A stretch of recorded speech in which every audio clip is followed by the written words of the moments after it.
बनता, मैं यहां नौकरी करने नहीं आया हूं, कतई नहीं। मैं यहां पे इस बात के लिए आया हूं कि अगर वो करेगा तो भुगतेगा भी फिर, और इसीलिए मैं यहां पे आया हूं। योगी के 3 बयान सुन सदन में विपक्ष ने भी बजा दी ताली। दिल्ली से लौटने के बाद योगी ने सदन में कर दिया ऐलान, अपराधियों को सीधी चेतावनी, बुलडोजर नहीं बुलेट ट्रेन चलेगी। योगी की हुकार, सदमे में विपक्ष और गुंडे मवाली।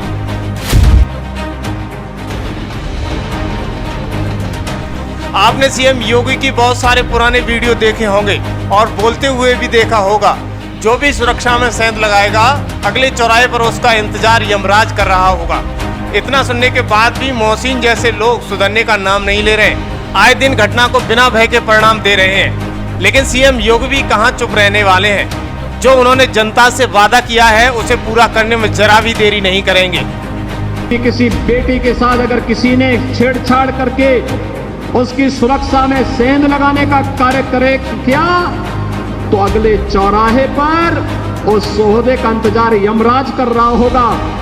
उसको फिर यमराज के यहां भेजते तो कोई रोक नहीं पाएगा। दिल्ली से लौटने के बाद योगी का ये नया अवतार चर्चा में है। ऐसा कहा जा रहा है कि वो आर पार के मूड में आ गए हैं। यूपी विधानसभा के भीतर उनके 3 बयान जमकर वायरल हो रहे हैं। आखिर सीएम योगी बिना भय के एक बार बोलते हैं कि वो सेवा के भाव से मुख्यमंत्री की कुर्सी पर बैठे हैं। यूपी विधानसभा में योगी ने ऐसा बोला कि विरोधी विधायक भी ताली बजाने पर मजबूर हो गए। आगे आपको सिलसिलेवार तरीके से बताएंगे सीएम योगी के वो 3 पॉइंट जिससे अपराधी, नेता और कुर्सी की चाहत रखने वालों के कान खड़े हो गए थे। आखिर योगी क्यों काम के इतने दीवाने हैं कि उन्हें किसी से कोई फर्क नहीं पड़ता। आज योगी ने साफ कर दिया है वो राजनीति में क्या करने आए हैं। ऐसा नेता हमने कभी नहीं देखा। 28 जुलाई को रविवार था, उस दिन भी योगी 48 घंटे के बाद दिल्ली से लौटे थे। उसके बाद योगी के काम की स्पीड देखकर अच्छे नेताओं के सिर चकरा गए थे। योगी क्या खाते हैं, क्या करते हैं, ये हर कोई जानना चाहता है। बाबा के इस नए रूप की कहानी आपको भी सुन लेनी चाहिए। योगी के सदन से सीधे 3 घटनाओं पर सीधा जवाब, जिसे सुनकर पक्ष विपक्ष के नेता हिल गए। पहला सवाल केशव प्रसाद मौर्य और ब्रजेश पाठक की गुटबाजी का और कुर्सी की चाहत का।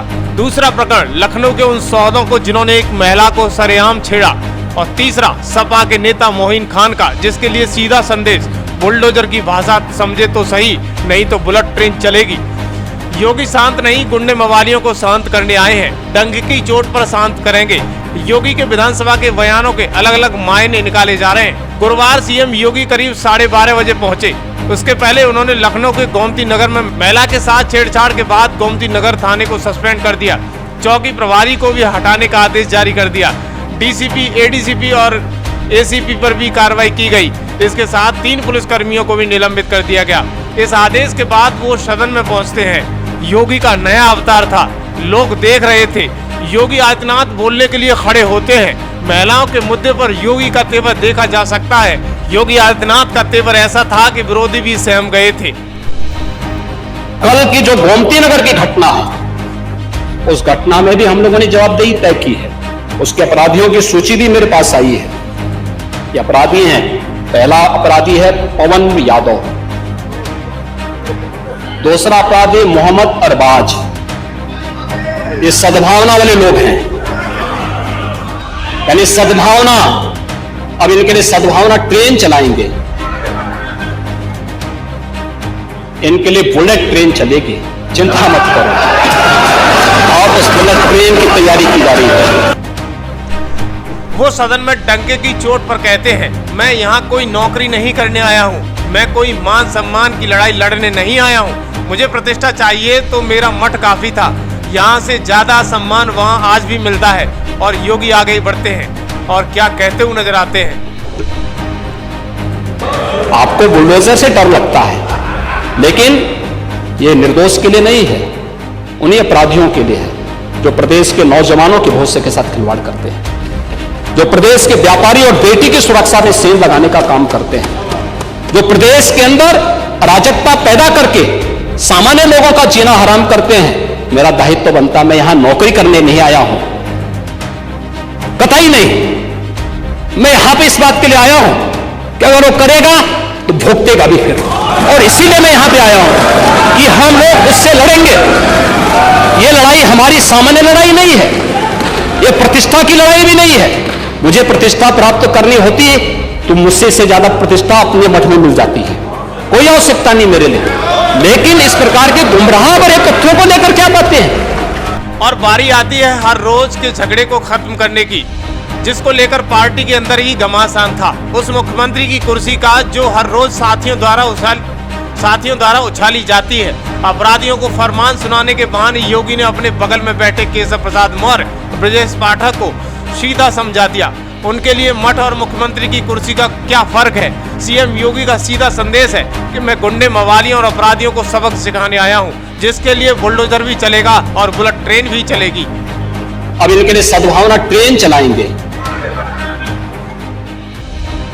इनके लिए बुलेट ट्रेन चलेगी, चिंता मत करो। इस बयान के बाद साफ साफ हो गया, योगी यूपी को बदलना चाहते हैं, काम करना चाहते हैं, शोहदों का हिसाब करना चाहते हैं। उसके लिए वो तैयार है। इसके लिए अब वो खुलकर मैदान में आ गए हैं, ये बताते हुए कि यहाँ नौकरी करने के लिए नहीं बल्कि सिस्टम को सुधारने आया हूँ। कोई रास्ता रोकेगा तो उसको भी सुधारने के लिए बुलडोजर निकाल सकता हूँ। योगी कहते हैं कि अयोध्या में मोहसिन खान समाजवादी पार्टी का नेता है। इसने जो घटना की है वो काफी शर्मिंदगी भरी है, इसका परिणाम इसे भुगतना होगा।